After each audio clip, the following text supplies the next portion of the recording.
Milada Memić jedna je od skoro 40.000 žena u Bosni i Hercegovini oboljelih od karcinoma dojke i ostalih malignih oboljenja. Jaka volja za životom motivirala je ovu ženu da se izbori sa ovom opakom bolešću. Ja sam bolest otkrila prije 3 godine i to je bilo strašno. Prvo je bio šok da se to desi, međutim, taj šok je trajao jedno par dana i onda saznaš da je to stvarnost i kažeš sam sebi idemo dalje.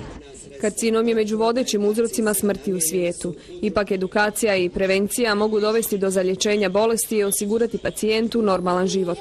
Ciljano danas smo ovdje da educiramo znači naše sugrađanke, sugrađane i muškarce, jer ni muškarci znači nisu pošteđeni karcinoma dojke, ali to je u manjem procentu.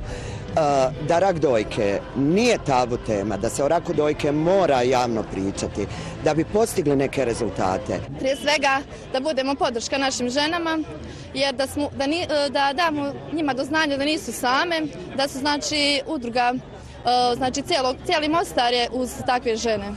Danas se u svijetu na karcinom više ne gleda kao na smrtnu presudu, već kao i na druge bolesti od kojih se može umrijeti, ali s kojima se može dugo i kvalitetno živjeti.